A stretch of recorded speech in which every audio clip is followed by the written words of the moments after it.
Hi, இது Wednesday night எடுத்தது.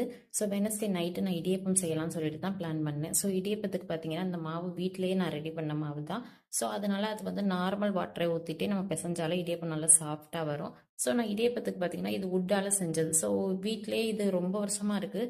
So எங்கள் அத்தை காலத்துலேருந்து அதை யூஸ் பண்ணிட்டு இருக்காங்க. இதில் நம்ம இது பண்ணும்போது ரொம்ப மெல்லிசா இப்போ இந்த ஸ்டீலில் வரதெல்லாம் பார்த்தீங்கன்னா ரொம்ப திக்காக வருது. இது பார்த்தீங்கன்னா ரொம்ப மெல்லிசாக வரும். ரொம்ப சாஃப்டாகவும் இருக்கும், டேஸ்ட்டாகவும் இருக்கும். நீங்கள் இடியப்பத்துக்கு பார்த்தீங்கன்னா தேங்காய் பால் தான் எல்லாரும் செஞ்சு சாப்பிடுவாங்க. ஸோ அதுதான் நல்ல காம்பினேஷன் கூட. நாங்கள் அன்னைக்கு பார்த்தீங்கன்னா கார சட்னி செஞ்சு சாப்பிட்லான்னு சொல்லிட்டு கார சட்னி தான் ரெடி பண்ணிட்டு இருந்தோம். கடலைப்பருப்பு, வெங்காயம், கொஞ்சம் இஞ்சி, கொஞ்சம் உப்பு போட்டுட்டு அதுக்கப்புறம் தக்காளி, பச்சை மிளகாய், ரெண்டே ரெண்டு காஷ்மீரி மிளகாய் எல்லாம் போட்டு ரெண்டே ரெண்டு பூண்டு இதெல்லாம் போட்டு நல்லா வதக்கிட்டு வதக்கி ஆறின பிறகு அதை மிக்ஸி ஜாரில் போட்டு அரைச்சிட்டு நார்மலாக நம்ம தாளிச்சிடுற மாதிரி தாளிச்சிட வேண்டியதான்.